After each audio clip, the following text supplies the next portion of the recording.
Okay students, बज चुके हैं। मैं आज की क्लास जो है स्टार्ट कर रहा हूँ।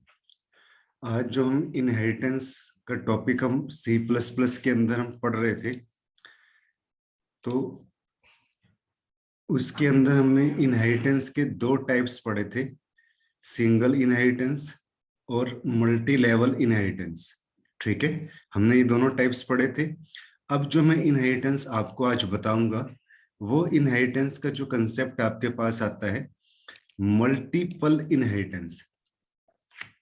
अब ये मल्टीपल इनहेरिटेंस आपके पास क्या होता है? Multiple inheritance is the process of deriving a new class that inherits the attributes from two or more classes। यानी कि जो इसमें आपके पास ये डिराइव्ड क्लास है, इसकी जो बेस क्लास होंगी वो एक से ज्यादा होंगी। यानी कि base class 1, base class 2, base class 3। ठीक है, इसको हम कुछ इस तरीके से कह सकते हैं कि जैसे ये हमारे पास क्या हो जाएगी, चाइल्ड क्लास हो जाएगी। तो जो एक चाइल्ड है आपके पास, वो फादर से भी प्रॉपर्टी इनहेरिट कर रहा है, मदर से भी प्रॉपर्टी इनहेरिट कर रहा है, तो उसको हम बोलेंगे मल्टी लेवल इनहेरिटेंस। ठीक है, तो जिसमें सब क्लास केवल एक ही होती है आपके पास, बट जो बेस क्लास है वो एक से ज्यादा हो सकती है, तो उस कंसेप्ट को हम बोलते हैं मल्टी लेवल इनहेरिटेंस।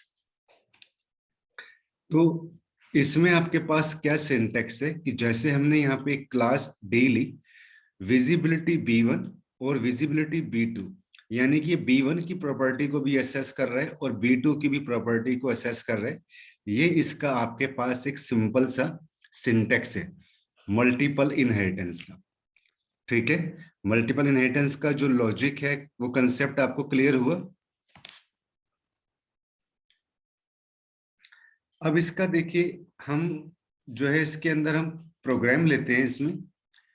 तो देखो, ये एक एग्जांपल है आपके पास, आपकी स्क्रीन के ऊपर मल्टीपल इनहेरिटेंस का एग्जांपल है। तो इसमें हमने देखिए सबसे पहले यहाँ पे क्या काम किया हुआ है। ठीक है, इसको तो छोड़ दीजिए क्योंकि ये दोनों जो हैं ये कोड ब्लॉक के अंदर लिखे जाते हैं।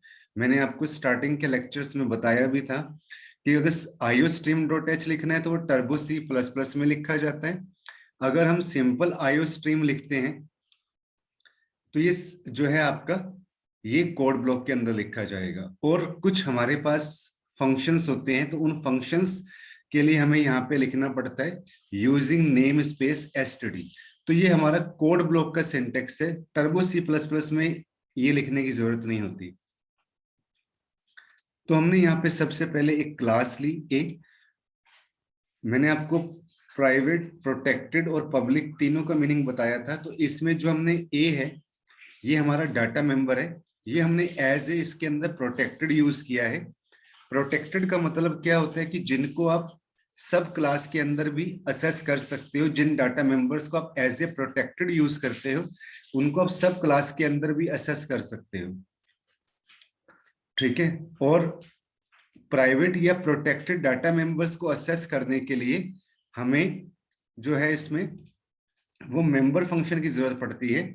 जैसे मेंबर फंक्शन हमने यहाँ पे ले लिया गेट अंडरस्कोर ए। इसमें हमने n जो है वो एक आर्गुमेंट हमने पास किया। ए के अंदर मैंने यहाँ पे क्या काम किया, n को स्टोर कर दिया।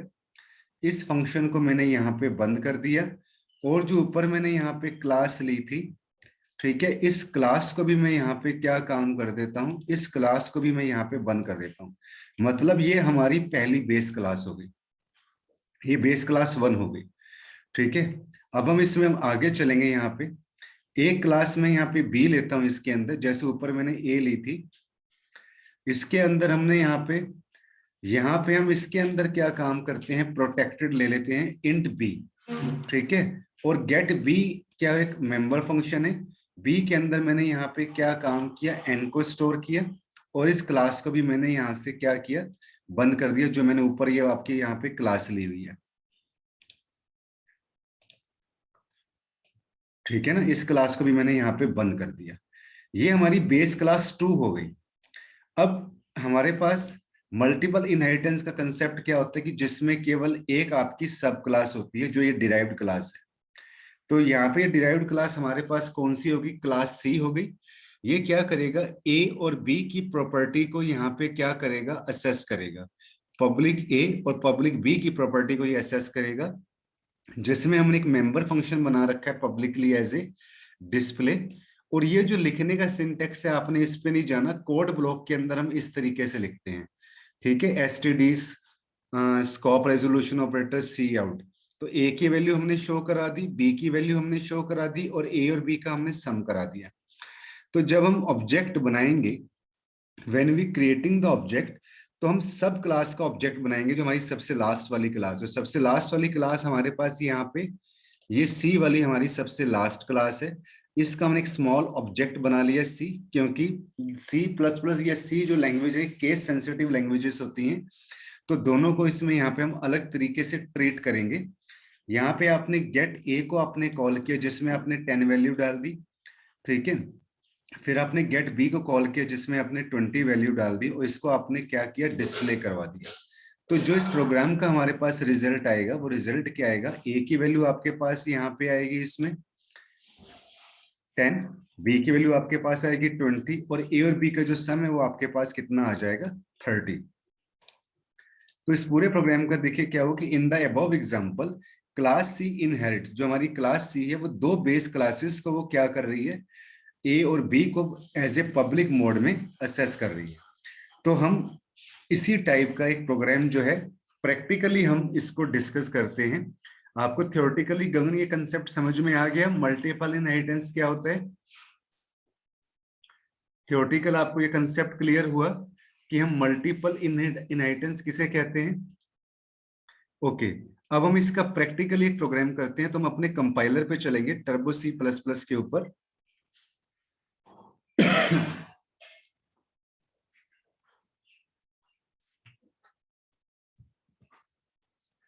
तो हमारा जो इसमें प्रोग्राम है वो प्रोग्राम है multiple inheritance hash include iostream.h hash include onio.h। एक क्लास ले लेते हैं हम, यहाँ पे क्लास का नाम आप कुछ भी ले लेते हो, एम ले ली। ये हमारी फर्स्ट बेस क्लास है, फर्स्ट बेस क्लास है ये हमारी, जिसके अंदर मैं प्रोटेक्टेड यूज कर रहा हूँ। प्रोटेक्टेड का गगन मैं मीनिंग फिर आपको बता रहा हूँ कि जिसको आप सब क्लास के अंदर भी प्रोटेक्टेड डाटा मेंबर को आप असेस कर सकते हैं। इंट एम हमने एक डाटा मेंबर लिया पब्लिक, इसमें हमने यहाँ पे void get अंडरस्कोर m हमने यहाँ पे यूज किया, एक डेटा टाइप पास कर दिया इंट, यहाँ पे हमने क्लास को बंद कर दिया। ये हमारी फर्स्ट बेस क्लास है, क्लास n। अब हम एक और बेस क्लास लेते हैं, ये हमारी सेकंड बेस क्लास है, ठीक है। तो इसके अंदर भी मैं यहाँ पे क्या काम करूंगा, प्रोटेक्टेड यूज करता हूं। इंट n लिया, public void get underscore n, underscore मैंने यहाँ पे n ले लिया। जैसे ऊपर हमने गेट अंडरस्कोर m फंक्शन लिया था, इसमें मैं गेट अंडरस्कोर n ले लेता हूँ। इसमें भी हमने ये डाटा टाइप पास कर दिया, तो ये हमारी सेकंड बेस क्लास हो गई। अब हम क्या काम करेंगे, एक क्लास C ले लेते हैं हम P, जो m और n दोनों की प्रॉपर्टी को असेस करेगा। यहाँ पे हमने लिखा पब्लिक m, यहाँ पे हम लिखते हैं पब्लिक n, और पब्लिक हमने यहाँ पे लिखा void डिस्प्ले, हमने मेंबर फंक्शन यहाँ पे, जो हमारी सब क्लास होती है ना उसमें हमें प्रोटेक्टेड नहीं लेना होता, उससे जो ऊपर की दो क्लासेस हैं उनके अंदर हम प्रोटेक्टेड यूज करते हैं। तो मैं यहाँ पे क्लास को बंद कर देता हूं। अब आपको दिख रहा होगा कि जो हमने यहाँ पे क्लास के मेंबर फंक्शन को मैंने डिक्लेयर किया है सेमीकोलन की हेल्प से, अभी इनको मैंने डिफाइन नहीं किया। तो अब हम इनको डिफाइन करेंगे। तो डिफाइन देखो आप कैसे करोगे, void is a data type, m is a class name. तो इसको यहाँ पे हम यहाँ पे ले लेते हैं गेट अंडरस्कोर m, x दे दिया यहाँ पे, m के अंदर मैं यहाँ पे x को स्टोर कर देता हूँ। फिर ऐसे हम n क्लास को ले लेते हैं इसमें void n, scope resolution operator में यहाँ पे यूज करेंगे गेट अंडरस्कोर एन। यहाँ पे मैंने इंट वाई ले लिया और एन के अंदर मैंने यहाँ पे वाई को स्टोर कर दिया। अब जो हमारी पी वाली क्लास आती है वॉइड पी, यहाँ पे हम डिस्प्ले मेंबर फंक्शन हम इसके अंदर लेंगे। यहाँ पे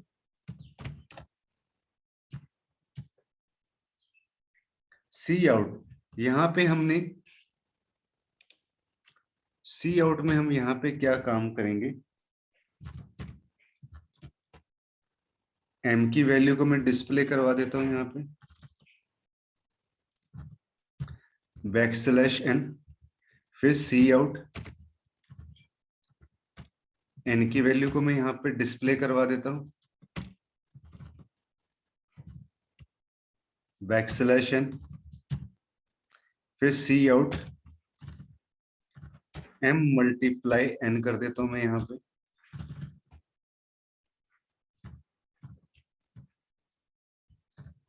और यहाँ पे भी मैं बैकस्लैश एन यूज करता हूं।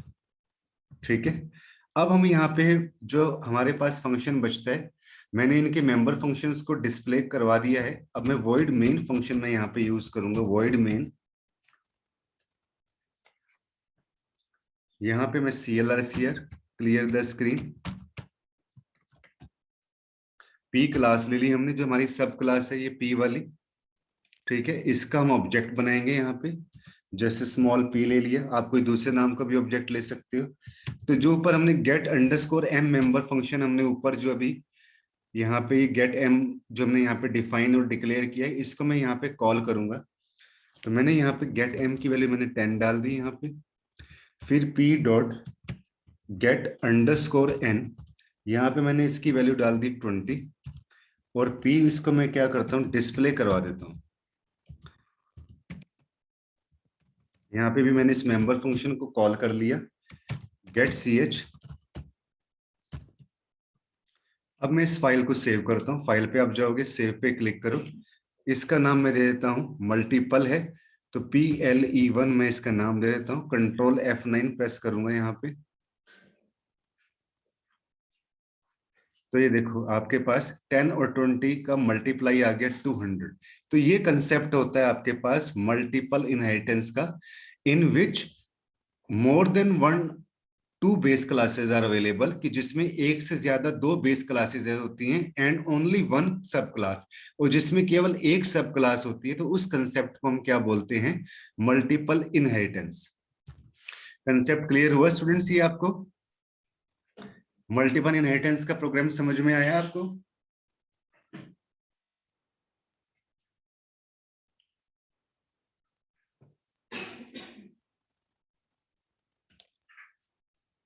मैं एक बार फिर आपको रिपीट कर रहा हूं कि मल्टीपल इनहेरिटेंस किसे कहते हैं, कि जिसमें एक से ज्यादा बेस क्लास होती है। तो देखिए थोड़ा सा कंसेप्ट, ये थोड़ा सा टिपिकल कंसेप्ट है, थोड़ा एक दो बार आपको प्रैक्टिस करनी पड़ेगी। तो इसमें सबसे पहले मैं क्या ले लेता हूँ, फर्स्ट बेस क्लास मैंने ले ली, जिसमें मैंने एम लिया as a protected data member, मतलब कि एम को मैं सब क्लास के नीचे भी इसको भी मैं असेस कर सकता हूँ। ठीक है कि नहीं? और गेट अंडरस्कोर एम क्या है, ये मेंबर फंक्शन है। ठीक है, एक क्लास ये हो गई। अब मल्टीपल इनहेरिटेंस का कंसेप्ट क्या कहता है, कि इसमें एक से ज्यादा बेस क्लास होती है। तो इसके अंदर हमने एक क्लास और बना ली एन, यही काम हमने इसके अंदर भी किया एक जैसा, कि हमने N as a protected data member ले लिया, उसमें गेट अंडरस्कोर एम लिया था, इसमें हमने गेट अंडरस्कोर एन ले लिया। तो एक क्लास हमारे पास ये एन वाली हो गई। अब हम एक क्लास और लेंगे पी, ये पी क्लास क्या करेगी, एम और एन की प्रॉपर्टी को असेस करेगी। तो हमने यहाँ पे public M comma public N लिखा, डिस्प्ले का हमने यहाँ पे मेंबर फंक्शन डिक्लेयर किया। ठीक है, और अब आप अभी देख पा रहे हो कि हमने यहाँ पे मेंबर फंक्शन को हमने केवल डिक्लेयर किया, इसको हमने डिफाइन नहीं किया। और जिन मेंबर फंक्शंस को हम डिक्लेयर करते हैं ना, उनको पहले डिफाइन जरूर करना होता है। ठीक है, तो मैं इनको यहाँ पे गेट अंडरस्कोर एम लिया मैंने, इसको मैंने यहाँ पे डिफाइन किया कि एम के अंदर मैंने एक्स की वैल्यू असाइन कर दी। ये एक्स जो मैंने एज ए आर्ग्यूमेंट लिया हुआ है, एक्स इज ए आर्ग्यूमेंट और पैरामीटर। ठीक है, तो मैंने एम के अंदर एक्स को स्टोर कर दिया, फिर मैंने यहाँ पे n लिया, get underscore n int y, n के अंदर मैंने y को स्टोर कर दिया, और void p डिस्प्ले, डिस्प्ले में मैंने मेंबर फंक्शन में m की वैल्यू को डिस्प्ले करा दिया, n की वैल्यू को डिस्प्ले करा दिया, और m मल्टीप्लाई n कर दिया मैंने।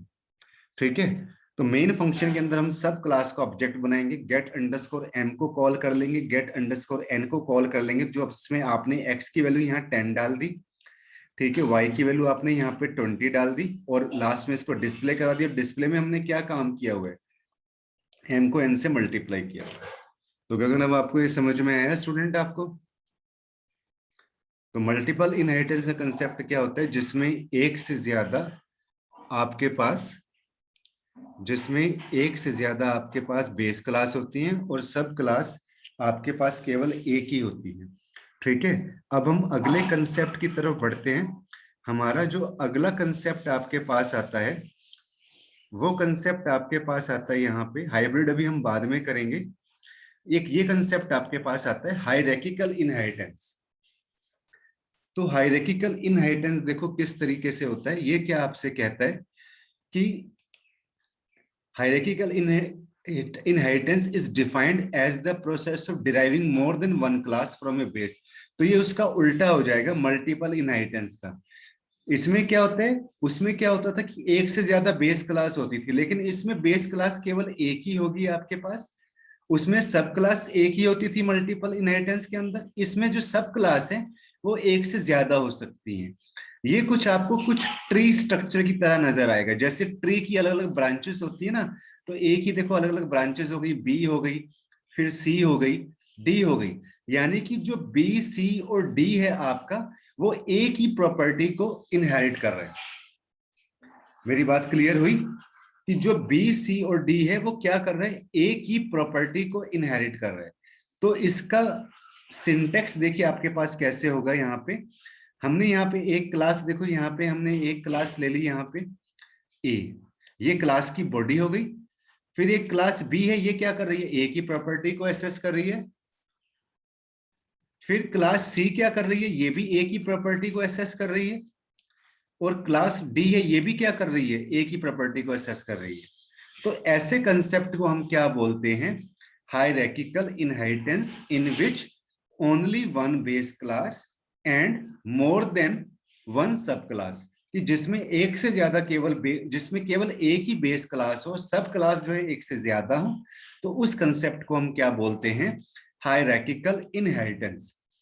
तो देखो अब हम हायरार्किकल इनहेरिटेंस का प्रोग्राम भी हम इसके अंदर हम प्रैक्टिकल जो है वो करते हैं। मैं यहां से कंपाइलर के ऊपर चलता हूं यहाँ पे। तो आज के लिए मैं हायरार्किकल इनहेरिटेंस को हम और डिस्कस करते हैं यहाँ से।